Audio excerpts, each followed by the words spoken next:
Saya selaku salah satu tim anggota kuasa penasihat hukum dari keluarga Yosua Huta Barat, memang hari ini kami menyimak agenda sidang tuntutan jaksa penuntut umum terhadap terdakwa Ferdi Sambo.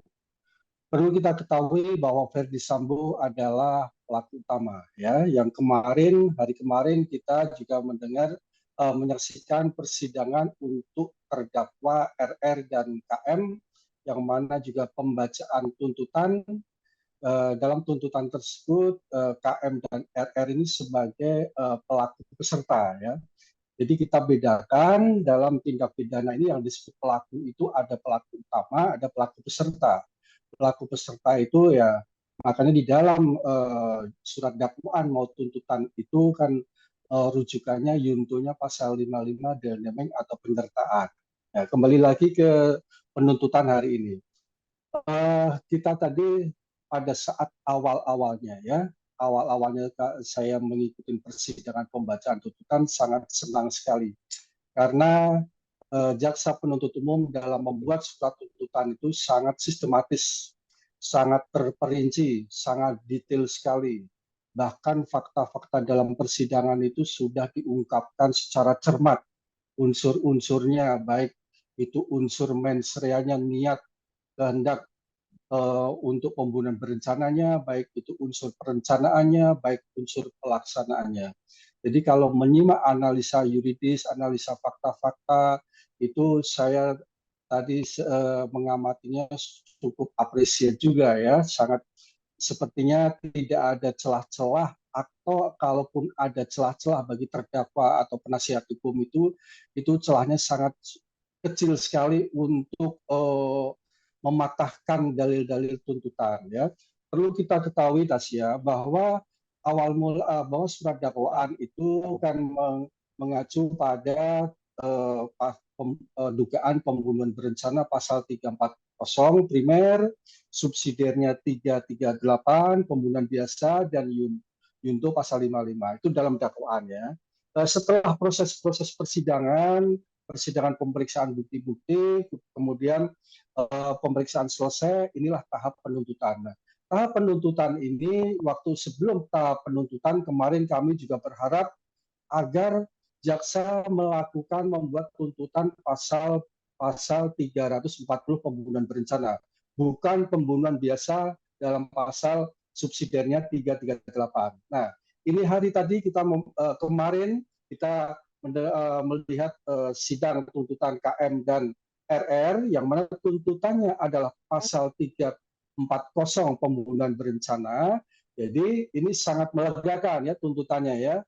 Sehingga kalau kemarin pelaku peserta saja sudah dituntut dengan pasal 340 Yunto 55, maka kemarin kami sudah bisa memprediksi berarti pelaku utamanya juga pasal 340 pembunuhan berencana. Jadi dari kemarin setelah pembacaan tuntutan terdakwa KM dan RR itu, ya, kami optimis pelaku utama sudah tidak bisa lepas dari tuntutan jeratan pasal pembunuhan berencana dengan hukuman maksimal, ya. Karena awal mulanya selama persidangan kita ketahui sangat giat sekali, baik terdakwa maupun penasihat terdakwa ini ingin menggeser pasal pembunuhan berencana menjadi pembunuhan biasa, ya. Tapi syukurlah hari ini tadi dibacakan surat tuntutan mengenai pasal 340 pembunuhan berencana dengan hukuman maksimal. Ya, tadi saya lanjutkan bahwa awal mulanya kami sangat senang sekali mendengarkan tuntutan dari JPI itu sangat substansional, sistematis, dan memenuhi aspek-aspek hukum. Tapi ketika kami pada titik kesimpulan, sebelum membacakan tuntutannya, saya juga sangat senang sekali, ya, ada seperti harapan, ya.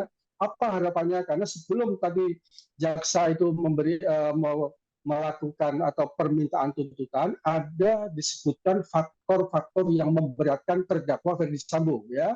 Ada faktor yang memberatkan. Yang memberatkan pertama yaitu tadi kalau saya tidak salah dengar, karena telah menghilangkan nyawa dan melukai hati yang mendalam bagi keluarga, ya. Kemudian ada faktor yang memberatkan lagi bahwa terdakwa FS ini dalam persidangannya tidak mengakui perbuatannya, tidak mengakui kesalahannya, alias dia berbelit-belit. Ya, ini berbelit-belit. Ya, kalau dalam fakta persidangan kan banyak kejanggalan-kejanggalan. Terus ketiga, alasan yang memberatkan ketiga menimbulkan keresahan dan kegaduhan dalam masyarakat.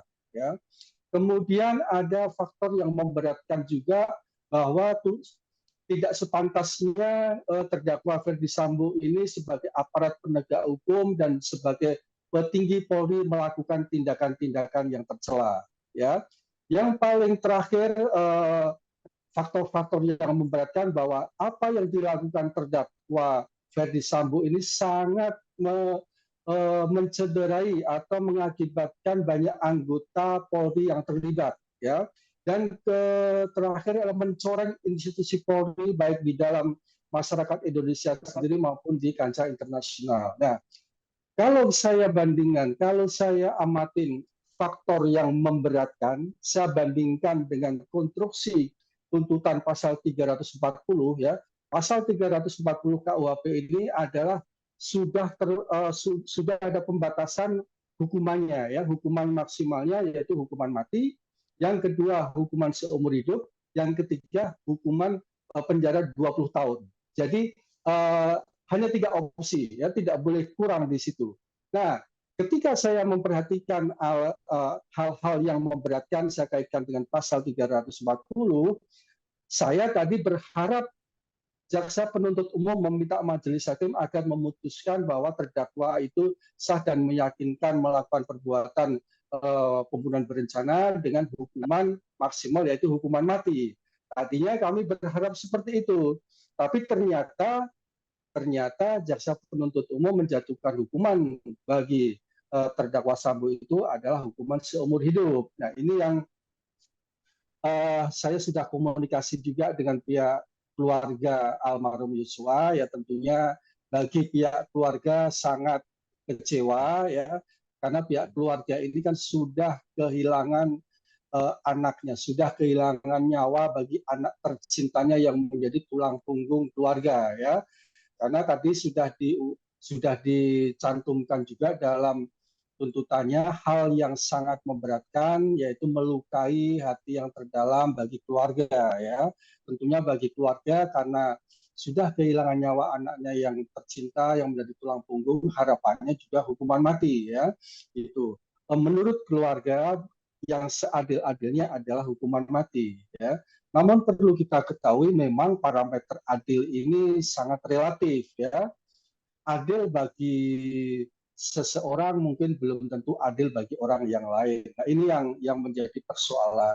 Saya sendiri juga belum bisa masuk dalam cara berpikirnya jaksa penuntut umum bagaimana ini bisa penjatuhan hukumannya seumur hidup. Padahal alasan-alasan yang memberatkan sudah diuraikan dan konstruksi tuntutannya sudah diuraikan dengan jelas. Jadi bagi pihak keluarga tentunya ini belum merupakan keadilan yang maksimal. Ya, memang tadi malam pun kami setelah ada tuntutan dari pihak terdakwa KM maupun RR, ya untuk menyikapi dua terdakwa RR maupun KM ini pun juga sebetulnya dari pihak keluarga merasa kecewa dan sangat sangat ringan ya, karena antara harapan kami itu dari pihak pelaku peserta terdakwa KM itu tuntutannya paling minimal ya 10 tahun atau di atas 10 tahun. Ya. Kemudian RR ini tentunya karena memiliki peran serta yang berbeda ya, peran serta yang berbeda dengan KM, tentunya RR ini tuntutannya lebih tinggi daripada KM, tidak bisa disamaratakan.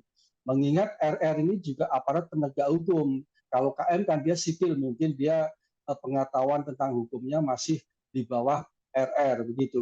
Nah, kami juga sempat berbincang kepada ayah dari almarhum Yosua. Memang harapannya memang hukuman maksimal ya, tapi tadi tadi pagi pun kami melihat bahwa Ibu Rosti Simanjuntak juga sangat kecewa sekali dengan apa yang menjadikan tuntutan jaksa penuntut umum kok seumur hidup bukan pidana mati, sedangkan dia sudah kehilangan anak. Ya,